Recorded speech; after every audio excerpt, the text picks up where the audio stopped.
is Monday. Oh boy, it is Monday, and it's June 15th, right? Absolutely, yes it is. June 15th, 2015. Thank you for being with us. This is Wayne Goldsboro Television. I'm Wayne Alley. And I'm Kim Best. Thank you for being with us this Monday morning. Oh boy, happy new week to you. Yes. How are you doing? I'm doing fantastic. Wow. Here we go. It's Here Monday we go. morning. Woo. Brand new week.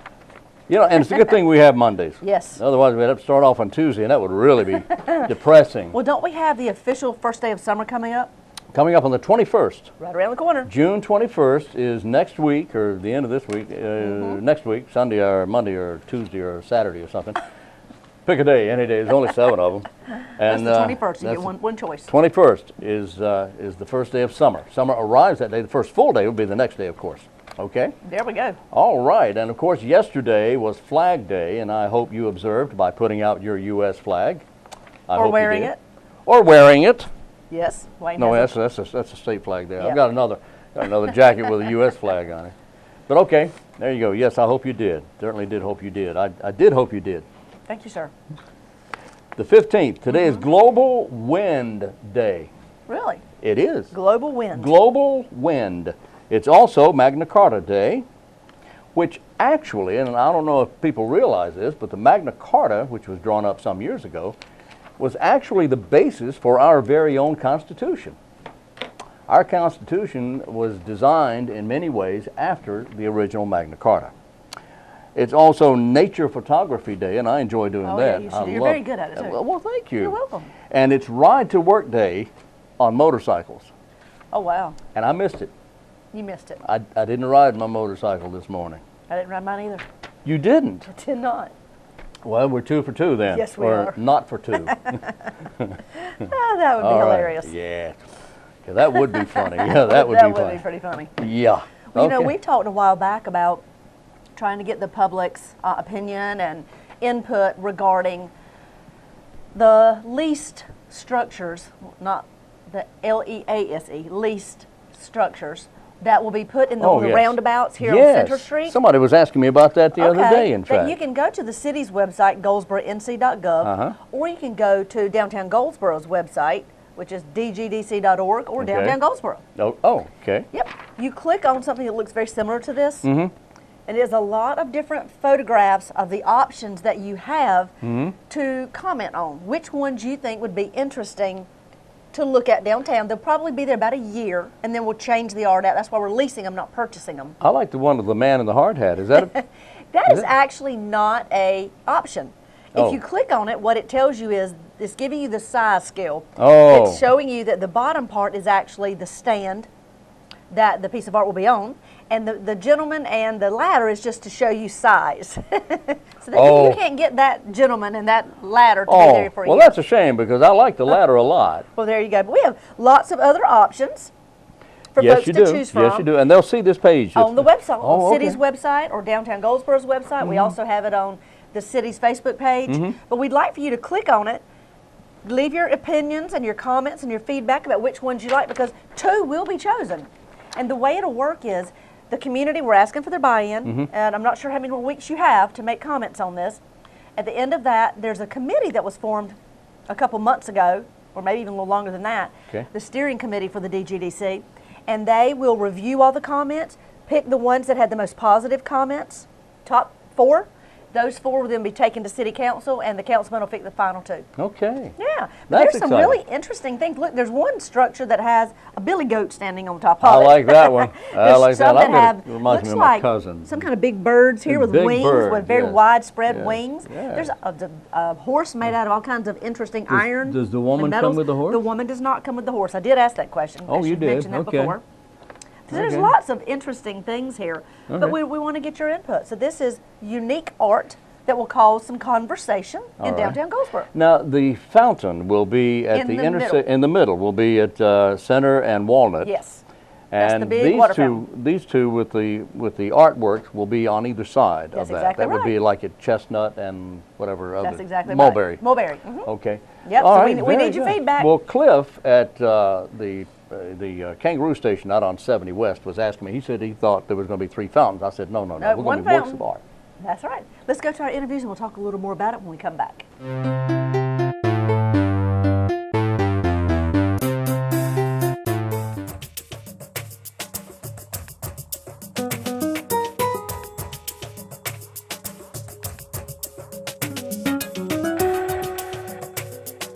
Well, today we're standing right here in front of the Cooperative Extension Service office at the corner of George and Chestnut Street, right? Yes, that's And correct. we're here with Jessica Strickland, our horticulture agent for the County of Wayne. And thank you for being with us again. Yes, you're welcome. You are doing a great job with us there. You've brought a lot of great information. Oh, yes. Oh, yeah, Yeah, lots we've of had good some great stuff. clips here we lately. have here Yes. lately. And now, what are we talking about today? Talking about soil sampling. And Soil sampling. Yes. Now, why do you sample soil? Well, it's pretty much the only accurate way to know what's in your soil. A lot of people, when they work with plants or gardens, they don't worry much about the soil, but that's really the foundation of how well your plants are going to do. So it might look good above ground That's for a right. while, but if it's not right below ground, you're That's defeating the correct. purpose. Yeah, you've got to, we talk a lot about when we're first putting plants in the ground or getting ready to put a lawn down, soil preparation is very important. But you don't know what's in your soil as far as the soil pH, which is how acidic the soil is, or the fertility of the soil, unless you get a soil sample. Right. All right. Now, when you talk about how sweet the soil Yes. may be, or the acid in the soil, or the alkaline of the soil, what does that mean? What it's referring to is we refer to it as soil pH, and it's just like whenever you go back to science in middle school that you had a pH scale from 0 to 14, and below 7 was acidic, above 7 was alkaline. And if it's below 7 acidic, our soils are naturally acidic. Here in Wayne County, ours yes, are. Ours are, and you can adjust it to increase it if it's too acidic. And plants like, before I get to that, plants like a certain pH. That's where they're going to grow the best. And what it does is when it's at that correct pH, it's going to allow the nutrients in the soil to be more available to the roots. Okay, so so if that pH is off, it doesn't matter how much fertilizer you put out, that fertilizer is not going to be well available for the plant if the pH is off. All right. And different plants require different pH. That's right. levels. Most of our plants require somewhere around maybe 6.5. Majority of the plants. There's a few exceptions. A centipede grass likes 5.5 or so. So it likes a lot of acidic. It likes a little more soil. acidic. Yeah, blueberries like a 5. They like very acidic soils, and some of your azaleas and so forth like a little acidic soils also. But centipede and blueberries are two big ones that the pH is a little different than other plants. So that's why centipede grows so well here, and blueberries really grow well here in Wayne County because our soil is acidic. Yeah, we naturally have acidic soil. So a lot of times what we're doing is adding lime to increase that soil pH to where we want it because our soils are a little too acidic. And it naturally will go down with rainfall and leaching. That pH never stays the same. So it's always something that we recommend getting a soil sample every if you've got a lot of changes that you need to do, maybe every year until you get to where you want to be, and if you're just maintaining it, maybe every 2 or 3 years get another soil sample, and that way you can monitor how that pH changes over time because it will change. Okay, and so you talk about adjusting the pH levels, and one way of doing that is with lime. Yes. So how often would you lime, and how do you know when to do it? It all depends on the soil sample. You have now. You can try to guess and see, but you really don't know without that soil sample where it will tell you the exact soil pH. There are some pH monitors that you can get, little kits at places with garden supplies and so forth, but they're not as accurate as the soil samples. The soil samples we do, it's a service provided through the North Carolina Department of Agriculture. Oh, okay. And they have a lab in Raleigh. They test the soil. They send all the results out for the entire state. So anybody can have a soil sample. So farmers, gardeners, homeowners can all send in samples. You can do this year round, but there's a best time that you can do this. When is that? The best time is from April until the end of November. It's free during that time. Okay. The past couple of years, we've had a change where from December into March, that's the busy time, it's a $4 fee per sample. So you can keep it, low cost, free, and don't have to worry about paying the $4 per sample if you get it done during this time. And that's because they get so busy, and that's when farmers are getting their soil samples. That's correct. Yeah, right? A lot of people start thinking about soil sampling when they get ready to plant. And you've got to give time for these soil samples to get back to you, and that might take 4 weeks. If it's a busy season, it can take up to 8 weeks. Wow. So you want to actually, I tell people late summer or into the fall, start going ahead and getting your soil samples with the idea of planting for next year. For next year. That's right. Okay. So now you said between April and November. Yes. 1st of April, end of November. So Yes. now's the perfect time to It be is. taking those soil samples. That's right. For next year, not for this year. That's correct. And like I said, the test is through North Carolina Department of Agriculture, but extension offices provide the boxes and forms for people to pick up. Aha, you can pick those up here, right? Yes, you can. You can pick them up at our office. All right, at the well, you can see on the sign right here behind us. Yes. It says North Carolina Cooperative Extension, Wayne County Center, and that's right here at the corner of George and Chestnut Street. Yes. Right. Okay. Now, Okay. it's free. Yes, You can do it this. is. How long? Once you send it in, how long does it take to get it back? It'll depend on how busy the season is, but usually, on average, maybe a month, about 4 weeks or so. A month. Okay, 4 or 5 weeks to get That's it right. back, and that's for next year's Yeah. planting. So, Yes. So you would start. So if it said, you need some lime. X amount of pounds per Right. 1,000 square feet, and if you need that lime, when would you apply it? You can apply it any time. A lot of people tend to apply it in the fall or the winter to prepare for spring, but you can apply it any time. So you can apply the lime anytime. What are some of the other things that you might apply besides lime? Well, with your soil test, it's going to let you it's also going to give you a fertilizer recommendation. Oh, okay. So it'll give you a fertilizer recommendation based on the results it gets back from your soil as far as what nutrients is in there. So you'll have that recommendation too. So that's the two things to focus on, is whether or not you need lime, and then the fertilizer recommendation. Yes. Okay. All right. So let's take a soil sample. What do you Sure. say? Yes, that'll work. All right. Go ahead and let's just go ahead and do that right now. Okay. All right. I want you to go ahead and do this. Well, in this we're going to do for the lawn area, for a grassy area. All right, that brings up another question. Before we get started with that, I wanted to ask you, there's a difference between getting a soil sample in your lawn and a soil sample in your garden. Now, you can't mix them together. You should keep them separate, shouldn't you? That's right. Whenever you fill out the form, on the back of the form, there's a section for home, lawn, and garden. And you want to get a sample depending on what's growing there. So if you have a lawn area, you want a sample for your lawn. If you've got shade trees, you want a sample for your shade trees, or for shrubbery.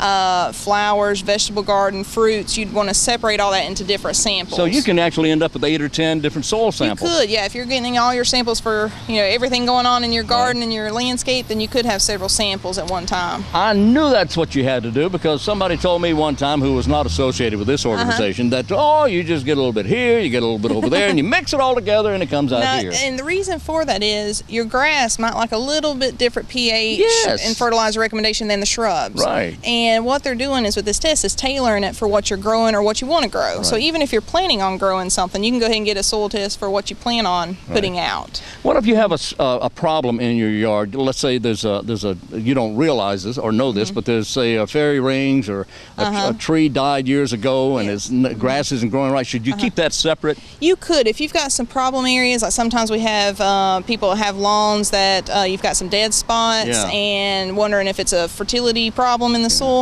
You could collect one sample that's a good sample and one that's bad and compare it to see if there is any difference. Okay, good. All right, so when you come to pick up your soil sample boxes, get a bunch of them. Yes. And be sure to designate on the. Do you do that on the box or on the paper that comes with it? You actually do it on the form. There's a code on the back, and you put it. There's like codes for azaleas. There's codes for lawn. If it's a centipede lawn, because the centipede's that one that's a little different. Okay. Flower garden, vegetable garden, rhododendrons, which we don't have a lot around here. Right. Any lawns that are not centipede, and roses, shrubs, berries and fruit, shade trees, and blueberries. Okay. Well, let's.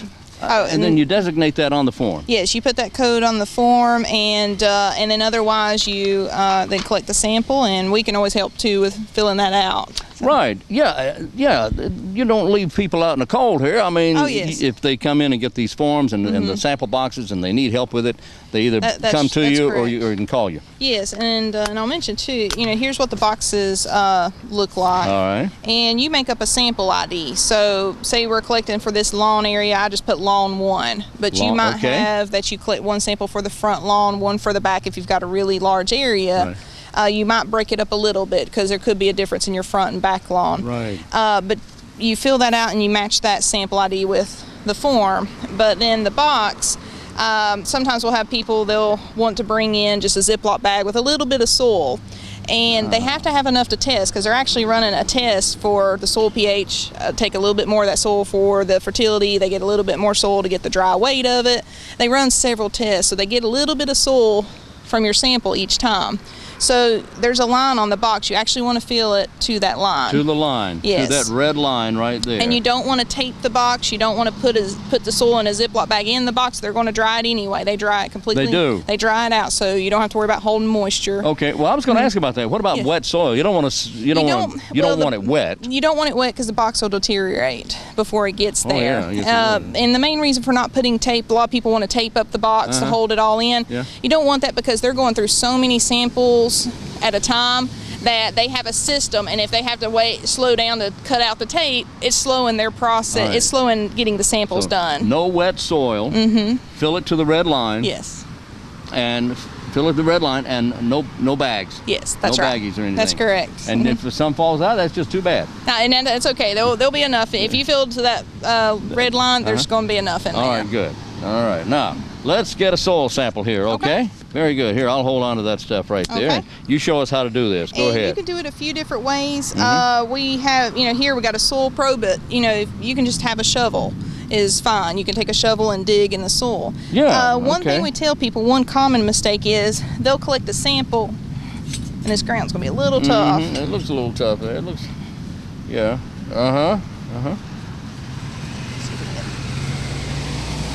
Look at you go. All right. But when a lot of times when people collect samples, they'll collect from one spot and put this in the box, and that's it. And instead, what we recommend is kind of just zigzag and randomly go throughout the lawn. Okay. Collect about maybe 8 to 10 samples. For each box? Yes. Well, yes, for each box, For each sample. box, okay. And put all those little core samples or sub-samples in a plastic bucket. Okay. You don't want to use a metal bucket because it could change the results. Oh, okay. It could Use change. plastic. That's important. And make sure it's clean. Make sure you don't have other soil from other places that could contaminate your sample. Mix your samples in there and then put a sample of this in your box.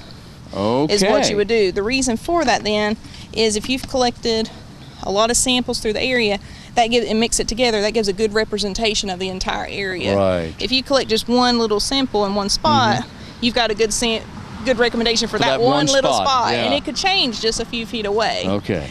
So that's how we get a good representation. All right, Jessica. The other thing is how deep to go. Yeah, how deep do you go? With grass, that's going to be about maybe 4 inches or so. If you're doing a tree or shrub, you might go deeper, maybe 6 to even to 10 inches. 6 to 10 inches around trees. Your vegetable garden, you're going about same 6 to 10 About inches. 6 to 10. And the veggie garden. Vegetable garden. Okay. Okay. Yeah, but that's all you do is you just collect that and then take that sample and put it in the box, and you've got it. And and do you mail it, or what do you do? You can bring it back to our office. Bring it back here, and you take care of it. Yes, bring it back to our office. We have enough people that go to Raleigh. We drop it off whenever we have enough samples. So you don't buy postage or anything? Yeah, so you can save on shipping and get it there. They're going to email the results back to you to save on costs. They're emailing the samples out. I was going to ask you about that. Once you get the sample, and we can access the samples too, you can call our office, we can pull it up and look at it, or we can print you a copy if you've been several weeks and you've not got one yet. So we can help you with that part also. Because there's some scientific words on here that I'm sure I wouldn't understand. Oh, yes, and I have an example of the results, what they look like. All right. And here, let me hold that thing there. And what you're going to have with the results is you're going to have for each sample it's going to be together in a box. Okay. And so here we have 3 samples we collected around the office. All right. And the first thing we look at is the pH. There's a scale, and it tells you the optimum pH range. This is for some shrubs that we're looking at maybe changing it to shade tree. So you can actually put that. Right now there's shrubs, but my second crop, I want to eventually put some trees in there and take the shrubs out. You can put that. Now that looks, if I'm reading, well, if I'm reading that right, that looks like the pH is low here. It is, yeah. They want a pH from 5.8 to 6.5, and the pH is 5. So they actually recommend 100 pounds of lime per 1,000 square feet. 100 pounds per 1,000 square feet. Yes, and that would help increase it. And it doesn't happen overnight. pH is slow to increase. The lime's slow to become active in the soil. So you have to put it out and give it time, and maybe then check it next year and see if it went up some. Okay. And then our fertilizer recommendation, they don't test for nitrogen, which is your first number on your fertilizer bag. Nitrogen leaches so quickly from the soil by the time they test it and get the results back to you, the nitrogen's already changed. That's changed. So Okay. they just automatically base the nitrogen on whatever plant you're growing. Oh, okay. Is how they come up with that number. But then you have phosphorus, which is your middle number, Right. and potassium. And it's the same way. There's a bar there that you're looking for the optimum between, they have it on a scale from 50 to 70. Our phosphorus is, over the optimum, so we're in good shape with All right. phosphorus. So it's okay to have too much phosphorus? It is. That's normal. Phosphorus likes to stick in the soil. Okay. It likes to really hold on to the soil particles Okay. and doesn't let go very easily. Right. Potassium tends to sometimes run low with our soils, and that's a little low, so they're recommending a fertilizer that has a 0 for the middle number Okay. because we don't need any more phosphorus, and then a last number that is a little higher to bump Okay. that potassium So up. a 14 to bring the potassium up, and that potassium helps overwinter, does it It not? does. It helps make the plant stronger, so it helps Hardier. prevent winter injury, makes it more hardy, so it helps with better root growth. It helps with a lot of things. Okay, but now 15014 is what they're recommending. Yes. That's a little odd, isn't it? It is, and it makes it a little difficult. This is one of the That's what I was tricks gonna with say. soil sample results. So what do you do? What I tell people is find a ratio that's similar to that. Oh, so you so might find a 30-30. yeah, I mean, you find something where the middle number's lower, Yeah. and the first and the last number are similar. Oh, okay. Because you've got a 15-0-14, so that first and last number, similar ratio there. So, okay, this recommended 15014. So what would you look for? Well, and another thing on the report that can help, Yeah. that when you're looking for it, Yeah. is they have started putting on the last page, they have them in groups. So I can find that I had low potassium. Uh-huh. Let's see, high phosphorus, low potassium. Okay. And there's my 15014. Okay. And that's what they recommended was 7 pounds of it. But say I can't find that. Maybe Right. I can find a 6618 and I put 18 pounds of that. Or Well, now wait a minute. That's 6618. Would that work in place of? it could. Your phosphorus is still on the low side. They're asking for more of it because Right. the nitrogen is a little Right. low, but you still have high potassium, Okay. which is something we were needing. So 10014, you need Uh-huh. 10 pounds of that. Boy, I Yes. love this. So that helps makes a it lot. easy, That little yeah. chart on the back can help Yeah. you where you can get it a little closer to Oh, what that's you great. need. And you get all that back with your soil You report. do. You get all that back, and if you have a struggle with it because it is kind of tough to see or work through, we can help with that too, help That with is understanding great. it better. Okay. But the big thing we always tell people is start with the soil pH. If your soil pH is not right, then everything else is out of whack. Yeah, everything else is not going to work. Right. Okay. Boy, this is tough. But it's good information. It is. It's really valuable information. It's Yeah. something if you've never collected and you seem like, well, my plants are not doing that great. That's something a lot of times we tell people start with. Is it's a free service. Go ahead and get it and Yeah. see where the soil's at and what's going on in the soil first. So the first thing, if you want to have a beautiful vegetable garden, if you want to have beautiful flowers, you want to have a lovely lawn, the first thing you do is to get the soil right. Yes. And the first thing and a you lot of do. times people get it when there's a problem and they're trying to figure out what the problem is. Yeah. But this is something if everything's been looking good every couple of years or 2 to 3 years even, collect samples and get your soil samples and keep these because you can see how it changes over time. Yeah. And say, well, my pH is starting to go down. I might need to add some lime. And Right. it's a great way to monitor how the soil's changing. And last resort is to call your office Oh, and yes. ask questions. In fact, Yes, they maybe can. not even as a last resort, but anytime you have a question or need help, Oh, yes. you can call Jessica's office at 731-1520. 1520, Okay. and then too we have our Master Gardeners? Extension Master Gardener volunteers. They have a plant clinic just on the other side of the building, and you can call, email, or just drop by. They're open Mondays and Wednesdays from 10 to 1, and their office number is 731-1433. 1433, 731-1433 for the Master Gardeners. And they also have an answering line, right? Yes, they do. So if you think of a question Friday afternoon, you want to go ahead and call that number, you can leave a message. They can return the call on Monday when they're back in. They'll get it. And that's 24/7. You can Yes, call and leave a that's message right, after that's Master correct. Gardeners. Wow, Jessica Strickland, a lot of great information here. Her number again, 919-731-1520 here at the Cooperative Extension Office at the corner of George and Chestnut Street, right? Yes. Thank you so much. thank you. All right.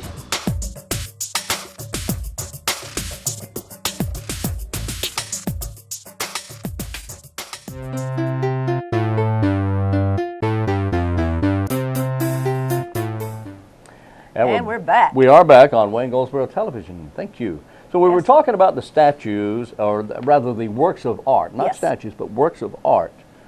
In the middle on Center and Walnut Street, at Center and Walnut, right in the middle of everything, the roundabout, which is a circle that you drive around. Drive Much around. larger than the one that is currently on Ash Street. Oh, it'll be bigger than that one. Much larger, much wider lanes. I guess through the years, that one is very old. So Yeah. through the years, there's been different expectations and rules about perimeters and that type of things of roundabouts. So that's all Okay. changed and updated. Okay. So even a great big truck can get through the roundabout these days. That's great. Anyway, that's where the fountain will be, and on either end, at the intersection of Center and Mulberry, and then Center and Chestnut.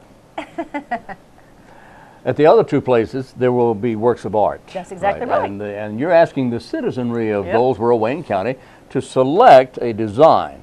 Now, Give will us your they feedback be and your opinions give on them. them your feedback And the way we get that feedback is by you going to the websites, the City of Goldsboro's or the Downtown Goldsboro's website or their Facebook pages. Click on the picture, and underneath the picture, you can write your comments. click on the picture and then write your comments. We really want to hear from you. This Yes. is your community and your downtown. That's right, but that's exciting. Yeah, it I is. love There's the one some with interesting ones. the one with the billy goat on it. I like that. That's quite interesting. There's some real colorful ones. This it's cut it off here in the photo. Yeah. But these look like great big massive trees. Oh yeah, yeah. Interesting. All right, works of Yeah. art there. You pick. That's right. All right, today is the 15th of the month. We mentioned that global wind and stuff like that. That's right. It's also birthday day Let's see for whose all right, birthday it today for is. Courtney Cox. All right. Courtney She's still going Cox. strong. She is. She was born to an affluent Southern family in Birmingham, Alabama, in 1964. How about that? Okay, she's 51 today. Were you trying to tell me I was born in '64? No, I'm 'cause saying I was not. Alabama. Okay. Okay, 65. you were born 65? 65. There you go. So you're only 50. I'm not 50. I'm 49. That's what I meant to Get say. it right. Not until October, right? That's right. You're just a child. Get Come it on. right. Just I'm a not child. 50 yet. Well, no, of course not. And even when you turn 50, you won't be 50. Probably not. Probably not. So Courtney Cox. Who else? Neil Patrick Harris. Oh wow. Neil Patrick Harris, born in Albuquerque, New Mexico this day, 1973, makes him 42. Helen Hunt. Oh yeah. She and Paul She's a great Reiser actress. of the TV show Mad About You, one of my favorites because they are so funny. She is a very talented Yeah, actress. she is. Bye-bye. How old is she? Bye-bye. She's 52. 52 today. Jake Busey. Now, if the name doesn't ring a bell, the name Busey certainly must. He is, of course, Gary's son. He's 44 today. Born William Jacob Busey in 1971. 44 years today. He's a musician and a film producer, sometimes credited as Jacob Busey, the son of Gary. Elizabeth Reeser. The Twilight Saga Breaking Dawn Oh, Part yes. 2. Elizabeth born this day, 1975, in Bloomfield, Michigan. Birthday also today for Lee Remini. She is of the King of Queens. Leah. Leah, I'm sorry. That's okay, I said Lee, didn't I? Anyway, Leah Remini, King of Queens, and she's also on something called Old School. Okay. I don't know what that is. I don't know that show. I don't know that either. Julie Haggerty was in the movie Airplane and Airplane 2, one of the funniest movies ever made. If you love slapstick comedy, that's the That's for sure. slapstickest comedy ever. All right, did you see Airplane? I did. Oh my goodness. Anyway, she is having a birthday. She is 60 today. Poppy Montgomery is another one of my favorite actresses. How do I know that name? She was on the Without a Trace series. Oh, yeah. She was the pretty redhead. Yep, She I was remember also in a couple of other things. Magic Beyond Words, the J.K. Rowling story, but she's done some other things as well. In fact, she portrayed Marilyn Monroe at one time. Okay. And was very believable. She's 43 today. And John Belushi's brother James, the late John Belushi's brother James in his own right, an extremely Yes. talented actor. He's 61 today. 61 he is, born this day, 1954. And Eileen Davidson. That name sounds very familiar. It should. No, well, she may be on Was she on on that. Young and the Restless? She was on The Young and the Restless. Yeah, that's Jill Abbott. Okay. Okay, That okay, makes sense. yeah, Well, happy birthday if it's Right. your special day. Yes. Jill, is it Jill? No, not Jill. She's the other Abbott. Jack's sister. What's her Ashley? name? Ashley. Ashley Abbott. We know way too much about that. And I believe it's time to go. Okay. Let's go home. Okay. And we'll be back in here tomorrow, okay? Stay right there because we'll be right here tomorrow. And until then, for Wayne Goldsboro Television, I'm Wayne Alley. And I'm Kim Best, and this is what's happening in your community.